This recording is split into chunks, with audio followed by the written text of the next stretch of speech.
When you're deciding your identity and when you're deciding what you want to chase, it is not a one and done. It is not, I'm going to go take this course and then I've got it. It's never that. It's every single day recommitting to the thing, right? To the food. Thank you for tuning in to the Sally Allen podcast, where we give voice to stories of resilience. Welcome to the Sally Allen podcast. We are so happy you are here. Today, we have an incredible guest all the way from Dallas, Texas. She's dynamic. She's beautiful, she's intelligent, and I have come to just love her to pieces because I'm getting to know her more and more, and we'll talk about why later. So welcome, Suzanne Castle. She is, let me read it, the Chief Sparkler, founder of Verve and the Sparkle Factor. The word sparkle fits her personality just right because that's what she is. She is always joyful, happy, sparkling. Like, look at her right now. Welcome, Suzanne Castle.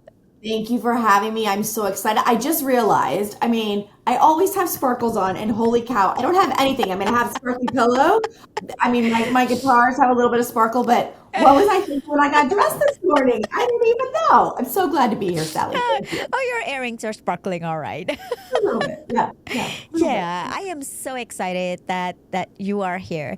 And we went through a couple of things like, I don't script. I don't like to script this podcast. I don't like questions in advance. But we went through a couple of things that we want to address today. And one of the things when you and I originally met that we talked about was you being a former entertainer, having your career stripped from you, and all of a sudden you are left with nothing. But then you came back like a phoenix rising out of the ashes, and you were empowering people. So tell us your story. Talk to us. Oh, I would love to. So I was one of those kids. I was born on December the 23rd. And so from the get-go with the last name like Castle, glitter was just always in my wake. I wore a tiara all the time on my birthday to set it apart from Christmas. It was a very big deal in my household. And from an early age, I knew I wanted to be on the stage. And so I did everything. My parents were very young and very excited to help me. So I packed my days full of music classes and dance classes and theater classes and was on the stage at a very early age making money. And so that career was amazing. It's what I always wanted to do, from Broadway to the big stage to a small screen, big screen, you name it, I've done it. And I was living into that space that we think that we like to be in, right? We want to be in an airport and someone come up to us and ask us for our autograph, right? And so I was in that space, living life in the way that I thought I should live, way too full of myself, let's be honest. And we had a family tragedy. My middle brother, I'm the oldest of three, was killed in a car accident. And in a flash, he was 19, and in a flash, my world rocked and changed. And I was in the middle of a conflicted marriage, and which ended up in a divorce. My brother died. Both of my parents had a nervous breakdown, and my brother was 9 years old, the youngest, and I came off the road and moved home. And a series of things happened in which I had to decide. My whole world just changed. And leaving the stage meant my career fell apart. And I came back from that, and in the very next role I had, I was in a lift and I was dropped. And when I was dropped, unintentionally, of course, but I ripped all the ligaments and tendons in my right ankle, shattered my kneecap in several places, and my dancing career was over. And I thought my life was over.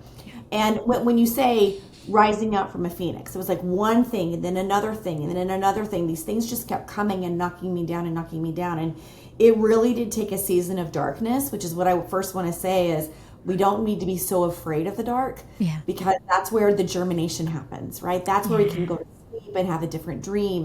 And for me, that's what it became. And now here I am, and I have a whole company, and I speak and I teach and I come alongside women, and I could not have done all of those things if my life hadn't changed in the ways that it had.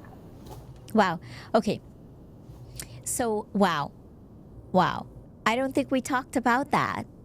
This is pretty incredible because I love what you said, that in the darkness where the seeds germinates, and that's the premise of my podcast, right? I was in a very dark place. Yes. But I want you to talk about how did you get out of that dark place? What got you out of it, right? Where did you find the resiliency to rise out of that dark place?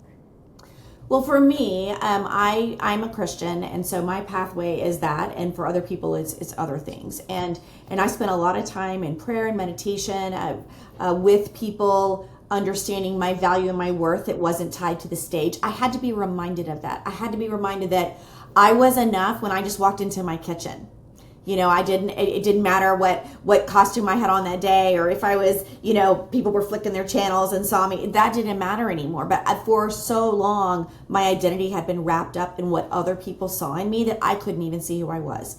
And so for me, it started back being reconnected to my faith. But also, I will say that period of darkness, I had to decide in that moment if the curtain had fallen, to use kind of theatrical references. The curtain had fallen, my story was over. We were packing up the sets and putting the costumes away. Or if the curtain was down and it was intermission, and the lights were just going to change a little, and the curtain was going to come up again, and everything was going to be fine. And for me, that's actually how I started the Sparkle Factor, was understanding that in this period of darkness, in the period of gloom and doom, where you're in the muck and the mire, it's calling into that little glimmer of light. It might be just a flicker, but helping people understand that is enough to change and to stay motivated and to live out your dream. Wow. I am so glad you said the muck and the mire. I use it on another guest. It's not, you have to use it on certain guests. People sometimes don't get it. But I'm so glad you said that. That analogy of the curtain, the curtain has fallen, but when the curtain rises again, there's a different set on the stage. Right. And that's the Sparkle Factor. It is. Talk to us about the Sparkle Factor. What motivated you to start, and what is the Sparkle Factor? Well, the Sparkle Factor is really my trademarked, you could say course, but it really is a process. It really is, let's call it my takeover plan of the universe, shall we? It really is helping people, mostly women, but people in general, understand that the light that they thought had been dimmed is not actually true. So what do? We talk about mindset, we talk about decision making, we use neuroscience to help you hack ideation and understand that the fear sharks can be dispelled. In fact, I talk a lot about putting fear on your team, that fear is a good person to have on your team. And so we work through all the challenges and the places of stuck, the muck, the mire, right? The places of stuck, and then forge a new path with actionable, sustainable strategies. And because if nothing is actionable and sustainable, then your light's just going to go out again. That's right. And so we really work on fostering that and what that means, individual to individual, company to company. Well, how long have you been doing that? Oh, goodness gracious. So I've been trademarked over a year, but I've been teaching this system for over 10 years. And so it really came through my own journey, which is the best way, right? I've walked through that fire. I'm like, what I need, I know somebody else needs. And that's that's really kind of what we did. And as I came alongside with neuroscience certifications and different coaching ideations, it just made it a part of what a process is that someone else can pick up and do. So I know with my journey and my coaching that I do with mindset, it's change my mindset, change my life. I think it's the same with you. You realize that I'm onto something. This actually worked for me. So I can translate this into helping other people. Where did you come up with the name, the Sparkle Factor? I mean, there has to be a story behind it. Well, I wish there was something glamorous about it other than my last name is Castle, and I usually always have sparkles or glitter or in fact, I was looking, I'm at a different place than I normally am recording. I have a desk drawer full of confetti because we all need emergency confetti, right? Yeah. And so I thought about what is a word that captures that kind of uncovering party sense that changes you on a dime. Could be confetti. That didn't seem strong enough, and so I came up with the Sparkle Factor. I like it. So what are some of the processes? I know we talked about that you help women, you help people to discover that Sparkle Factors, probably to move to get out of something or maybe move to that next level. What are some of your processes that you use? Well, primarily we use neuroscience. So I come at kind of the coaching world in a different space. Not I have a DR in front of my name, but I'm not that kind of a DR. I'm not going to give you a shot. I'm not going to do an MRI with you. But what we do is we talk a lot about brain development and how you are or are not using your brain in a way that helps serve you. So most of my work is done around teaching people how to boss their brain instead of the other way around. And so we do that through a little bit of work in mindset. Most of the work is in decision making and fear. And then we turn both of those things together into a personalized, actionable roadmap. And so we'll do activities together. Everything I do is very interactive. Otherwise, it doesn't land with you, right? A lot of coaching, but also just a lot of being together. So understanding that sometimes when you're stuck, the best thing you can do is get oxygen flowing in your body. So go outside. We talk a lot about the grass underneath your feet, bare feet. That actually rewires the brain in a different way. I invite people to create a joy toolbox, and we could talk about that. Or like go buy bubbles, not for a kid, but for you, and just go outside and blow bubbles. Like doing the different things really helps heal your brain. And for most of us, we've got some kind of story that we've told ourselves about the way that we show up in the world, the way we make decisions that probably isn't true, but this has been handed down. So we do a whole lot of work on uncovering that so then we know what next things to do. Yeah, I love that. Some of the things I talk to my clients about, and I don't think they realize that we live 95% of the times in our subconscious and Right. only 5% of the time in our conscious mind. So I love what you're doing, rewiring the brain. And how do we bring people out from the conscious mind, which the past has been dictating, Right. the subconscious into the conscious mind, so that they can live consciously and make conscious decision, because that subconscious is powerful. It is. It Yeah. is. A lot Go of ahead. the people that come near me are overwhelmed. I mean, they use that word. It's probably an overused word because we don't Yeah. really understand what overwhelm is. But they'll say I'm burned out, I'm overwhelmed, I'm driving the burnout bus, whatever the language might be. And the first place we look is, okay, well, how are you making decisions that are leading to that place where you're feeling burnout? Yeah. A lot of it is our own. I talk a lot about we are our biggest problem, but we're also the best solution that we have. Yeah. If we would just advocate for ourselves a little bit differently. So teaching those kind of advocacy things like you do a lot of the same kind of work. And so really I come at it from neuroscience and really understanding the brain component Yeah. to how to make your life better. Yeah, I think that's important. I do want to go back. Like, it seems like you started at a young age with a very, very promising career in acting, and that being ripped out, that's a big deal. It's not, it's a really big deal. It's like being in the Olympics, right? And all of a sudden you can't perform anymore and you are a star there.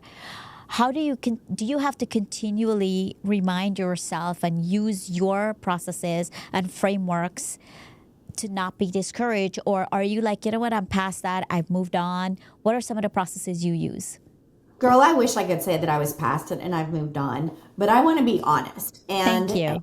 Yeah. That I there are, in fact, yesterday I was at an event and someone was saying, "Oh my gosh, what are you doing?" They'd known me when I was a dancer, and I said, I miss it every single day. I can't go watch the Nutcracker without crying through the entire Nutcracker. So I just want to first I want to be honest with your audience. So Yeah. it is a continual journey, and that's what I will say. When you're deciding your identity and when you're deciding what you want to chase, it is not a one and done. It is not, I'm going to go take this course and then I've got it. It's never that. It's every single day recommitting to the thing, right? Yeah. To the who, so that you can keep committing. And so for me, I will say there are days when I throw myself a really fabulous pity party, Yeah. right? So all the sad songs, I eat all the ice cream or the raw cookie dough, whatever it is for you, sweatpants, the whole deal, right? But what I've learned, and so I do my own process is I give everything a time frame. So if I'm going to be sad and I'm going to be sappy and I'm going to do the woe is me thing, then I put a timer on it. Okay, you have 4 hours. So in this 4 hours, you better be really magnificent at the pity. Because when that timer goes off, you're going to the gym or you are phoning a friend or you are leaving the house. You got to take a shower and get ready. I always back it up with something else I have to do that's different so that you can't just slip. And I think that's one of the ways that we could easily today, anyone listening easily today could say, oh, okay, I'm overwhelmed with a decision, then put a timer on it. and live into the time? Are you overwhelmed by the things on your desk? Then give yourself a time to get your desk cleared off. And I think those little bitty hacks that we're like, oh, that's kind of silly. But I want to be like, but are you using that silly hack? Because when you That's use it, right. you might find the magnificence of really simple things can have a really large trajectory for yourself. Oh my gosh, it's incredible. I lost 2 dogs in 4 weeks. I know. And I could have been, if I didn't, exactly what you were talking about, right? I call it setting up a tent. What I train my clients to do is you live in a house. You don't live in a tent. It's temporary. So I tell them to sit down, picture that you are in a tent. You need to feel, and you feel all the feels, and you cry all you want. And sometimes I have to give them a couple of days. Some people need more time. Like, just sit there in your tent. But when you said you're going to get up on Friday, you're going to pack up that tent and you're gone because you're done feeling. Now you're going to deal, and then you go into healing process. So mine is feel, deal, and heal. So I love that you're teaching people that. I think it's such a great skill to actually help with your mental health, because we get consumed and we loop and we loop and we loop, and then we don't have headspace for the good, sparkly things of life. That's right. And one of the things that we do with my clients, and every time that we gather, the first question, and you're going to get to do this in Dallas, the first question that I ask is, what are you celebrating today? Yeah. Because the world loves to say, what's wrong? How hard is life? And we love to wear the badge, I'm busy, right? We love the busy badge. And instead, I'm trying to say, what are you celebrating today? And the celebration might be, I got out of bed. Like yesterday, totally stopped and rocked my world, but today I got out of bed. Great, let's celebrate that you are taking a step to get out of bed and move on. For other people, it's like, I closed a client. For someone, it's like, I ate what I said I was going to eat and I didn't slip. I mean, whatever it is, for whatever, we want to be in the habit of celebrating, because that gets to what you talked about, the healing piece. That's right. Right? And telling your brain what to focus on is, I'm going to focus on when I did succeed, when I am celebrating, when I am feeling well. Then your brain wants more of that, because your brain's like, oh, now I know what to pay attention to. If you constantly have the ticker tape, like the 24-hour news cycles of just mess, right? Then that's what your brain's going to focus on. That's what's going to live in you. And so you have to decide what's most important to focus on, and then your brain will naturally go to seek that out. Exactly.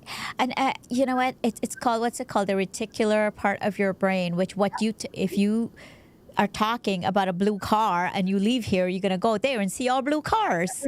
That's right. So you train your brain how to think, and it will follow.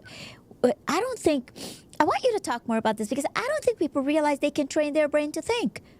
And they can train their brain, and they can train their mind on what they want it to think. I want you to talk a little bit more about that. I would love to. Here's what I will say is, first and foremost, our brains are the same that they were when we were in the cave era, right? So if you think about that, like our brain hasn't evolved from that. Now, we don't understand all that our brain does. That's on us, not our brains. So our brain's naturally like, oh, don't leave the cave because you're going to get eaten by a Tyrannosaurus Rex. Right? Don't leave, don't go. And so we don't. Now, the same thing happens when you go to do a new thing. Your brain just sees it as a Tyrannosaurus Rex coming at you, right? So you really honestly can train your brain. Your brain is just a toddler on the sofa eating potato chips.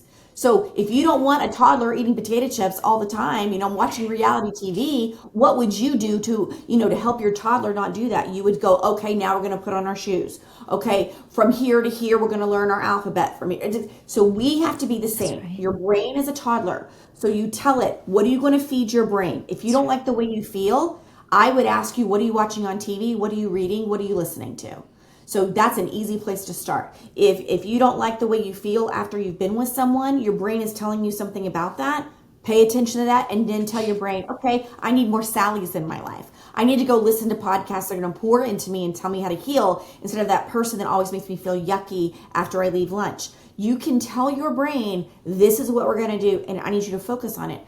I think where people feel like they can't do that work, Sally, is they're not tracking it. Yeah. So our feelings get so big, right? And they feel so important. So I think when you are learning to boss your brain, tracking whatever the action or the feeling is, and I do a whole thing, like we do action and feeling and thinking. So it's a whole matrix. So when you're tracking all of those things, you can see in a way how you are moving forward, even if you're slipping a little bit. Wow, well, this time it didn't take me 3 days to pack up my tent. It only took 2. right? Then what do? We celebrate. We celebrate that it didn't take as long as last time. And then your brain's like, oh, that wasn't so hard. Let's do that again. And so really it is just that loop that we have to get in, which is totally boring, right? Nobody Yeah. wants to live. It just doesn't sound fun at all. But it will help you live a more joyful life. Well, listen, it's so much easier to tell ourselves stories Oh yes. and not do the work because you tell yourself a story, your brain it's easy and it's wanting to protect you. Right. So Right. it's gonna like that story better than if you start fighting against it and work against it. I want to go back to something though that we barely touch on, and I think it's so important. You talked about your identity being tied up into who you are, and and we see that a lot these days, right? People get caught up in their identity. My last guest, I love what she said. She said, "Say my name and my title at the end because that is not my identity." And that's self-awareness. Oh That's yeah. self-awareness on who she is. How do we get people to, not fall into the trap that their jobs is their identity, or their kids are their identity, or, their church is their identity? How do we get people to fall into that? Well, I will say we live in a land right now as we're recording this in a September in the year 2024 of influencers, right? And so if that is the land that we're in, right? You can't watch a TV show without seeing an Amazon influencer, right, with a product. Everybody on Instagram's trying to get to 100 million views because then you can monetize, right? YouTube, people, their social posts, oh, I didn't get enough likes. So whether or not you say that you're an influencer, we are influenced by an influencer generation. And I'm saying this because it goes to your question, right? If you feel that you are or are not an influencer, then already you've told yourself something about your worth and your value. And so I think when we have wrapped ourselves up into a metric of worthiness, we will always lose. Because there will always be a post that didn't get traction, or there will always be a product that fails. There will always be a role that you didn't get that you thought you should get, etc. So I think for me and the work that I'm doing, the work that you're doing too, is really understand the power of worth and what worthiness is for you. So how I feel worthy isn't necessarily how you feel worthy, or how your next guest will feel worthy, right? And it's understanding these are my triggers for worthiness and unworthiness. This is where I slip into lack. This is where I don't feel so good about myself. And these are the things that I do need to do and call in. Again, it goes back to that brain responsibility, really. Yeah. It's if I am going to be something other than what other people project me to be, I have radical personal responsibility for that. And so in really lifting myself out of what I thought I should be and what people had projected onto me, I had to decide, who is it that I want to be? Who do I want to serve? How do I want to be remembered in the world? And so, my daughter's at college, and I was not the mom that went to every single thing and catered to her every whim. And actually, I haven't spoken on the phone with her in 2 weeks. We're really close, by the way. She's texted me several times, but she calls me when she's in trouble. She doesn't call me. I know she's happy. So it's really, but other moms like, well, if I don't hear from my kid every day, then there's a problem. Okay, well, that's them. That's not me. Right. So I'm not going to project my identity and my worth on someone else. I'm going to know what it is for me. So I would really encourage everyone listening, like Sally's a really great voice in this. Find someone that you trust that can be a backstop for you and not let you slip and slide over that canyon, but really say, well, let's start with where you feel you matter. Like, what words are meaningful to you, where you have had success in the past. If you're not sure what your identity is, start in the past so that you can carry it forward to the future. Yeah, I love that. And back to way back when we started talking, one of the things that's relevant here is that success looks different for everyone. Yeah. So when it comes to your identity, whatever that is, and if your identity, it could be as small or as big, but you don't tie your identity to anything that you do. And I want to say this because you're a believer, because for you and me, our identities is tied in our Creator. That's right. And you can't go wrong where identity is tied in something so much higher than yourself. Right. Comes to it being a higher power. So I want you to talk to us about Verve. Oh, gosh. Oh, one of my favorite topics. And you know why it's one of my favorite topics this year, right? Yes. Because you're coming on the stage. I'm so Thank you. excited. I am so I'm so excited. excited. I am so excited. Yeah, I can't wait.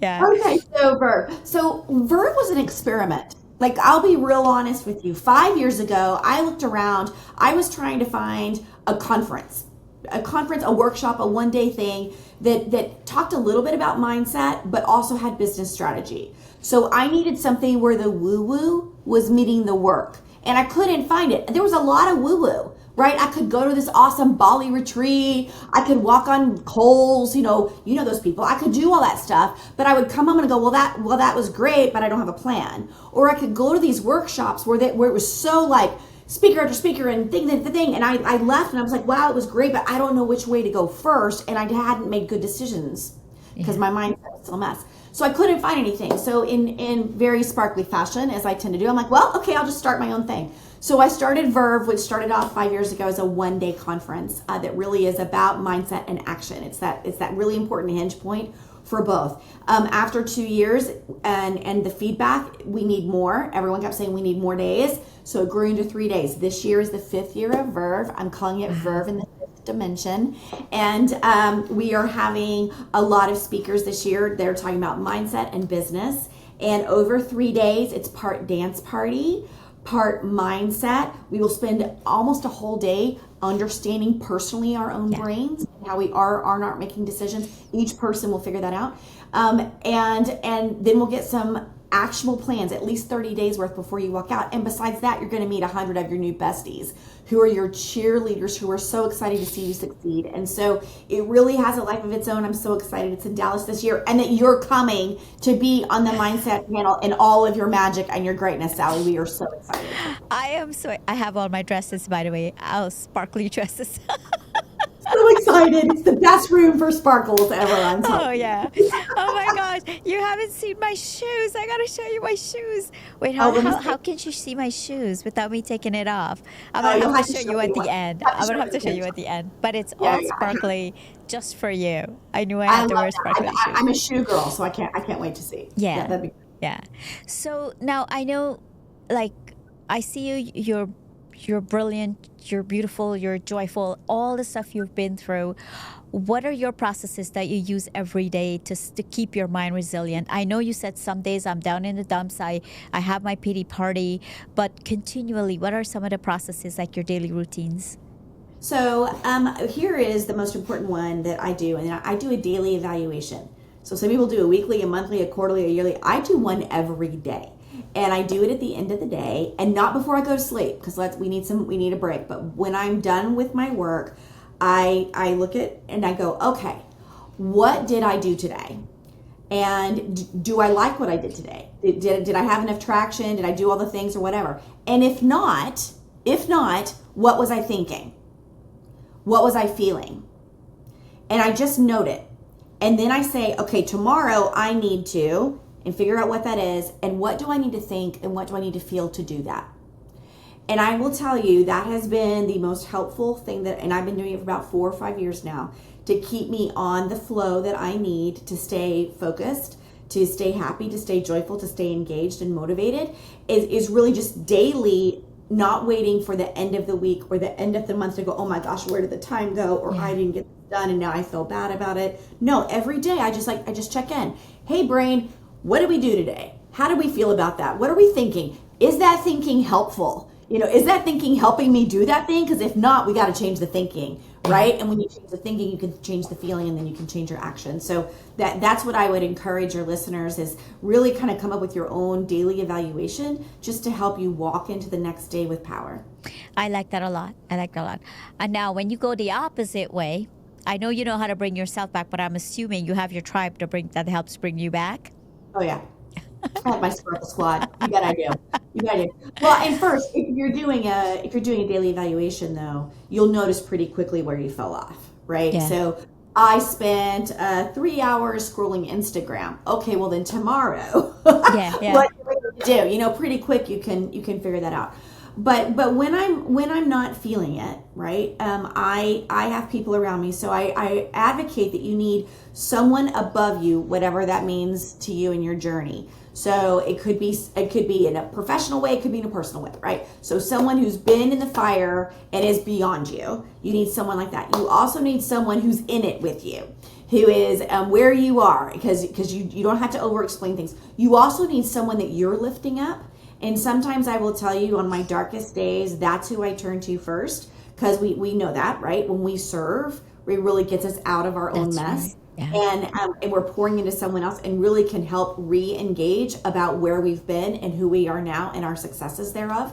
And those are really important people to have in your world. And so if you don't have those three people, whoever's listening today, look for those people. Tell your brain to go find those people. And I think that they are treasure trove. And what I would say, I don't know if you'd agree with this or not, Sally, I'd love to have a conversation about this, is I don't expect my loved ones to be these people. That's a lot to hold. I'm a big personality. So I don't need my loved ones to hold all the things for me all the time. I need them to be my daughter and Prince Charming, right? And I need my parents to be my parents. So I need my dogs to be my dogs, So I don't need them to be all the end all be all of my life. So I have a rich life because I have a lot of people in my life. And Yeah. I would say it's a really important aspect of being a human. I, I totally agree with that.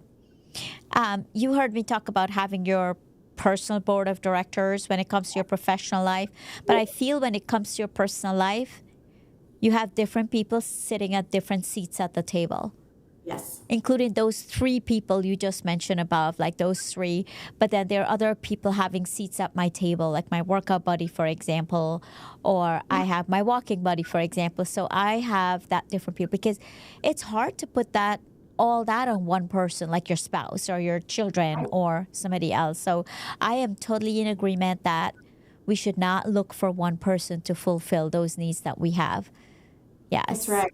And I think it's an important marker for awareness, is what I would say. So you know, read into that what you want. But I think when you are living in a state of awareness, you recognize that you might be using up someone's energy. And if that's the case, then pull back, and that's the time to expand your team. For you, expand your board of directors. For me, expand my Spark Squad, Yeah. right? And if I may be relying on one person too much. Maybe it was for a season, or I'm doing a new thing and I need another person to come alongside. And really, that's some high awareness that to understand frequency and energy and pouring in and pouring out. But if you're in that place, I would say, do a quick little check with yourself to see where you are. I like that a lot, because I had to do that. And even recently, I did that because I thought someone who was really close, really, really close to me, but that was my expectation. Right. Because I'm looking at the people who said, oh my gosh, you're going through a lot. You just had so many losses. What can I do for you? And then there are people who just says, oh my gosh, you're going through a lot. I'm so sorry. And you got to read it between the lines and know Yes. what person serves what purpose. This person is here. They only want to talk. They don't want to be, that's all they want to do. But there are people over here who wants to come to my house and who wants to bring me something to eat or whatever it is. So you're absolutely right. When it comes to the self-awareness, we have to just pay attention to what purpose people serve so that we don't burden them for more than they can give. Right. That's right. And honestly, I think that's such a hard place to be. Like, that's, it's we if everybody's really honest right now with themselves, we'll just take everything that someone's going to give us. Oh, And yeah. so Yeah. it's easy to be in that place, and especially givers, they're just going to give everything that they can Yeah. anyway. And so to really think long and hard about, this is the role that I need this person to play, and put some boundaries on that, it will really help everyone's relationship to be at an elevated level. But ooh, it's so hard. Like, I'm always a truth teller. I'm going to say when things are easy and hard, and that's very hard to That's do. really hard. But on the flip side, Suzanne, I'm so glad you're talking about on the flip side. We should also be aware of what we can give to who. That's right. That's right. Yeah, that is so important, because if we give more than we have, then our cup's empty. Yep. And Yeah. and we're no good. And usually, I don't know if this happens to you, this happens to me. My body always knows before my brain. Oh, totally. Right? I'm Totally. tired, I get sick, like, or my dogs know because I get grumpy or I ever recognize I was overcommitted or whatever it might be, right? Yeah. And so it's that daily evaluation again will help you, because if you start to notice a pattern, you can pretty quick go, oh, maybe we should look at our calendar and see if that's why we're not getting the things done, is we've said we're going to get too much done this week. You Yeah. didn't give enough time, we didn't give enough attention, or I'm not exercising enough. I find I don't get a lot done when I'm not exercising. Yeah. I think our brains are so in sync and aligned with this. We can talk about it all day long. Me too. So I can't wait to see you in real life in a Same, couple of weeks. same here. So, do you have any takeaway? You said a lot, and there was a lot of nuggets here. But do you have one final takeaway for our audience today? Well, I would say if today you're feeling overwhelmed, then the first place to look is what you said yes to and what you said no to, and decide what's on fire. Everything's not on fire. So maybe one thing can be on fire today and everything else has to burn until tomorrow. And so I think just really understanding that your attention can only really be given in a day to 1 to sometimes 3 things, not 50 things that we've been taught. So if that releases some stress from you, just go tell them Suzanne said so, or Sally said so, or this podcast said so, and you've got to set it down for a little bit so that you'll come back with some renewed energy. All right. Well, thank you again. I appreciate you being on the podcast. And with that, it's a wrap.